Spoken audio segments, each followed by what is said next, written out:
વિદ્યાર્થી મિત્રો, સ્વાધ્યાય 4.3 નો પ્રશ્ન નંબર 9, પાણીના બે નળ એક સાથે 9.3 કલાકમાં એક ટાંકી ભરી શકે છે.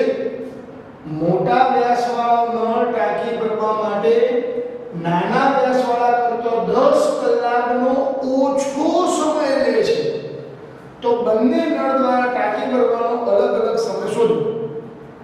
વિદ્યાર્થી મિત્રો, આપણે આને બરાબર સમજીશું. પહેલા માનો કે આપણે એક સરખી 3 ટાંકી લાવ્યા. સમજવા માટે જો ખાલી આ એક સરખી 3 ટાંકી લાવ્યા.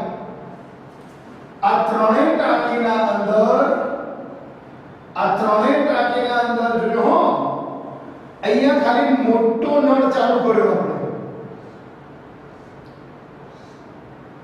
આ મોટો નળ જેમાંથી પાણી ટાંકીમાં પડે છે.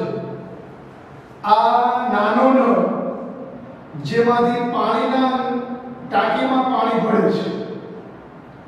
બરાબર. હવે આ નળ દ્વારા ટાંકી ભરાતા કેટલો સમય લાગે એ શોધવાનું છે. આ નળ દ્વારા આ ટાંકી ભરાતા કેટલો સમય લાગે તે શોધવાનું છે. અને એણે આપણને રકમ આપેલું છે કે તમે બંને નળ સાથે ચાલુ કરો. બંને નળ, આ મોટો નળ અને નાનો નળ, બંને નળ સાથે ચાલુ કરો તો કે આ ટાંકી ભરતો 9.3 જેટલો સમય લાગે છે. It's very super question friends. ધ્યાનમાં રાખજો, પાણીના બે નળ એક સાથે તમે ચાલુ કરો તો એક સાથે ચાલુ કરો તો ટાંકી ભરતા આપણને કેટલો સમય લાગે? 9.3 કલાક લાગે છે. મોટા વ્યાસવાળો નળ એટલે આ મોટો નળ નાના નળ કરતો 10 કલાક જેટલો સમય ઓછો લે છે. તો બંને નળ દ્વારા ટાંકી ભરવાનો સમય અલગ અલગ રીતે શોધવાનો છે. હવે ધ્યાન રાખો બચ્ચાઓ, સૌથી પહેલા આપણને રકમ આપી છે મોટા વ્યાસવાળા નળ ટાંકી ભરવા માટે નાના વ્યાસવાળા નળ કરતો 10 કલાક ઓછો લે છે. કોણ 10 કલાક સમય ઓછો લે છે? મોટો. તો તમારે ધારવાનું શું વિદ્યાર્થી મિત્રો? ધારો કે નાના વ્યાસવાળો નળ ટાંકી ભરવા, નાના વ્યાસવાળો નળ ટાંકી ભરવા x કલાક લે છે. બરાબર.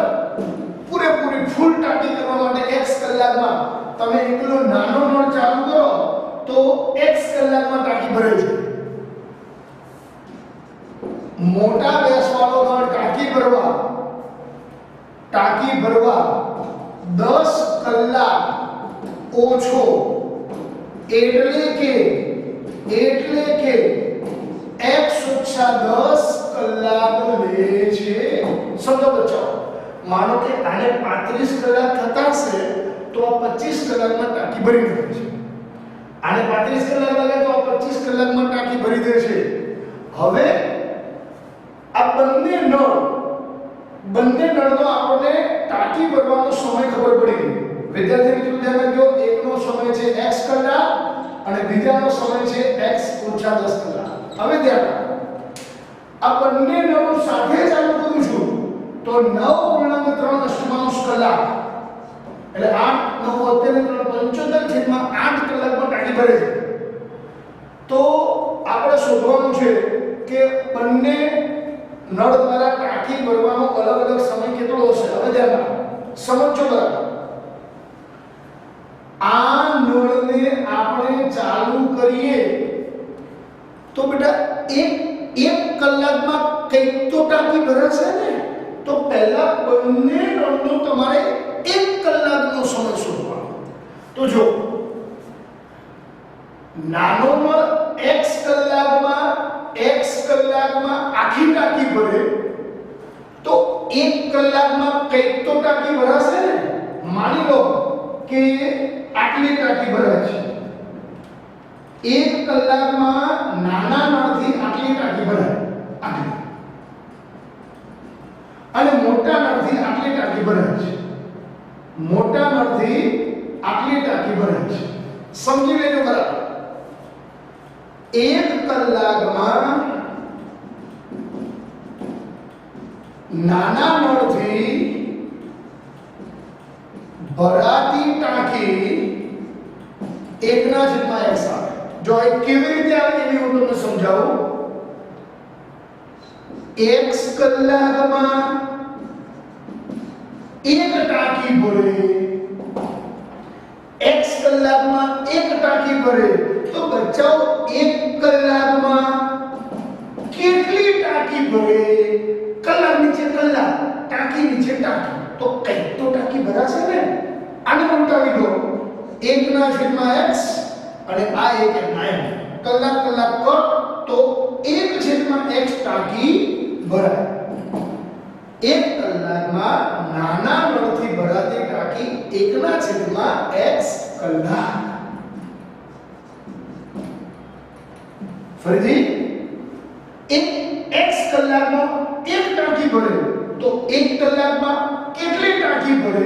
તો બચ્ચો આટલી ટાંકી ભરે. આટલી, માત્ર આટલી. આ 1 કલાકમાં ભરાયેલી ટાંકીનું માપ આપ્યું 1/x. 1 કલાકમાં નાના નળથી ભરાતી ટાંકી 1/x. તેવી રીતે મોટા નળનું પણ આવશે, એ બી હું તમને બતાવું છું. ધ્યાનમાં રાખો. આ રફ વર્ક છે, અહીંયા બતાવવાની કોઈ જરૂર નથી.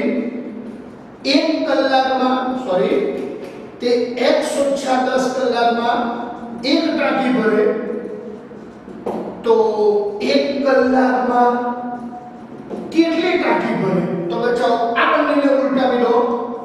1/x - 10 આ 1/9, તો આપણો જવાબ આવ્યો 1/x - 10 આટલી ટાંકી ભરે. મતલબ મોટો નળ 1 કલાકમાં આટલી ટાંકી ભરે.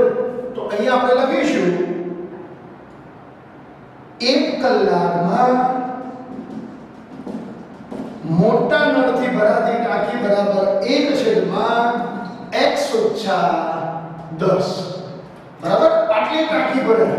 આટલી ટાંકી ભરાય. બરાબર, 1 કલાકમાં નાના નળથી ભરાતી ટાંકી 1/x, મોટા નળથી ભરાતી ટાંકી 1/x - 10. હવે ધ્યાન રાખો બચ્ચો, આ તો મેં તમને ઇન્ડિવિડ્યુઅલ બંને નળનું બતાવ્યું. હવે બંને નળને આપણે સાથે ચાલુ કરીએ તો જો નાનો નળ 1 કલાકમાં આટલું પાણી તો ભરશે જ, અને મોટો નળ આટલું પાણી ભરશે 1 કલાકમાં, તો 1 કલાકમાં આટલું પાણી ભરવાનું. રકમમાં આપણને આપેલું છે 9.3 કલાકમાં 9.3 કલાકમાં 9.3 બરાબર નીચે આ ધ્યાન 8 નો 72 ને 3 75 કલાક. 75/8 કલાકમાં એક ટાંકી ભરે. યાદ રાખો વિદ્યાર્થી મિત્રો, આપણે ત્રીજા ચેપ્ટરમાં સ્વાધ્યાય 3.6 એનો પ્રશ્ન નંબર 2 એનો લગભગ બીજો કે ત્રીજો દાખલો છે પેલો સ્ત્રી પુરુષ વાળો, એના જેવું જ છે આમાં, પણ પેલામાં સ્ત્રી પુરુષ હતું, આમાં ખાલી ટાંકી લખેલી છે. હવે ધ્યાન રાખો, 75/8 કલાકમાં આખી ટાંકી ભરે છે, તો આપણે શું લખવાના?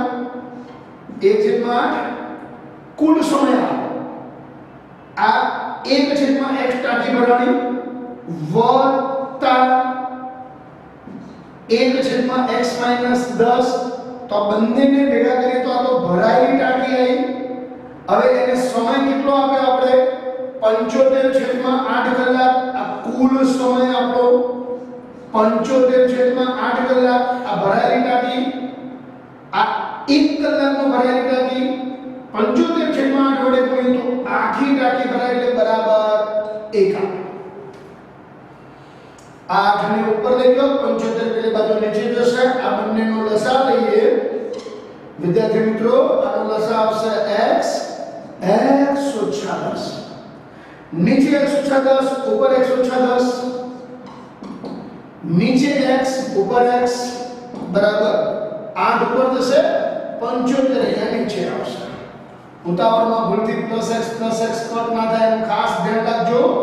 અહીંયા 8 ઉપર જશે, 75 નીચે આવશે. આનો લસા લઈને આપણે સાદુરૂપ કરી દીધું x + x 2x ઓછા 10 x × x x square x × 10 - 10x બરાબર 8/75 આમ ગણો 75 × 2 150x 75 × 10 -750 આને આ બાજુ ગણો તો 8x સ્ક્વેર 8 × 10 -80x બધાને એક બાજુ ભેગા કરીશું તો 8x સ્ક્વેર પ્લસ છે 8x સ્ક્વેર -80x આ બંને ઓલી બાજુ ગયા પ્લસ છે તો -150x આ માઈનસ છે તો ઓલી બાજુ ગયા તો 750 પ્લસ બરાબર 0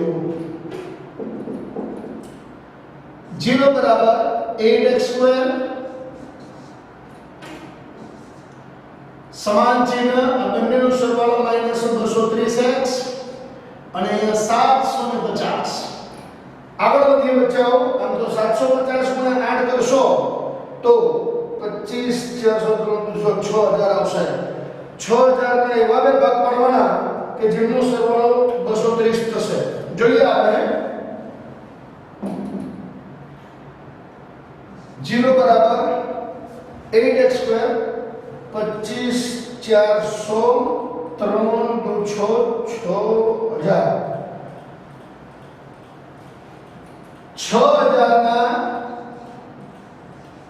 એવા બે ભાગ શોધો જેમનો સરવાળો 23 થાય હવે બચ્ચાઓ ફરી પાછી મેં તમને ચાવી આપી દીધી તો એકવારમાં રકમ નહીં લખો આપણે વાળા ઘડી ત્યાં જોવું ન પડે 8x સ્ક્વેર -230x + 750 750 × 8 એટલે 6000 થાય જો મેં મારી સ્ટાઈલથી ગુણાકાર કર્યો 8 એટલે મેં ભાગ પાડી દીધા 4 દ્વારા 750 એટલે મેં ભાગ પાડી દીધા 25 તરી 75 અને આ મીંડાવાળા 10 તો લાય બચ્ચો 25 4 કેટલા થાય 100 3 2 6 આ 100 ના બે મીંડા અને આ મીંડું તો હતું 6000 લખી દીધું હવે બચ્ચાઓ અહીંયા બે મીંડા આવ્યા સામે એક મીંડાને હમણાં ભૂલી જાઓ 60 ના એવા બે ભાગ પાડો જેનો સરવાળો 23 થાય 60 ના એવા બે ભાગ પાડો જેનો સરવાળો જ કરવાનો કારણ કે ગુણાકાર પ્લસ છે તો 15 8 1 સોરી 15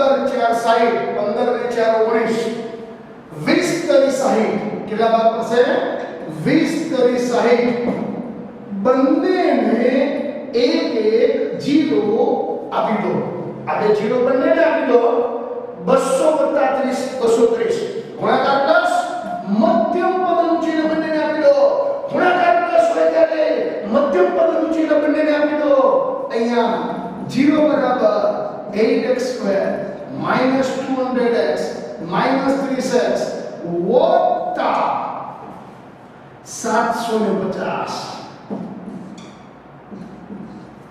કોમન કાઢીએ તો ચાલો તો આ બંનેમાંથી કોમન નીકળે 8x કૌંસમાં બચે x ઓછા 25 આ 200 આ બંનેમાંથી કોમન નીકળશે 30 હવે ખબર છે કે અંદર તો x ઓછા 25 જ રહેવાનું અહીંયા 30 એ 30 આખા કોમન નીકળશે જો 30 × x 30x 30 × 25 750 રોમ રોમ ધન થાય જો ધન કોમન કાઢ્યા ચિહ્ન નથી બદલ્યા ઋણ કોમન કાઢ્યા ચિહ્ન બદલાઈ ગયા હવે at last we found here first bracket x -25 8x - 30 બરાબર 0 હવે x - 25 બરાબર 0 8x - 30 બરાબર 0 અહીંયા x બરાબર 25 અને અહીંયા 8x બરાબર 30 x બરાબર 30 ભાગ્યા 8 એટલે x બરાબર 30 બરાબર 8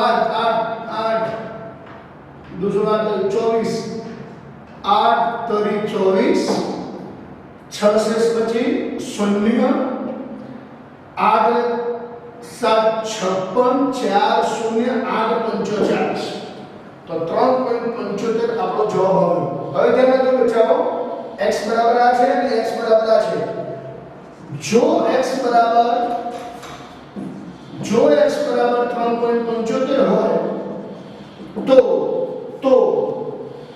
x - 10 બરાબર 3.75 - 10 માઇનસ 10 નો ગુણ્યા 7 6.25 જવાબ આવે જે શક્ય નથી કારણ કે સમયનું મૂલ્ય કદી ઋણ હોય નહીં તેથી આપણે લખવાના x બરાબર 25 જ થાય તો બચ્ચાઓ નાના નળને કાઢી પડતા કેટલો સમય લાગે 25 કલાક ધ્યાનમાં રાખજો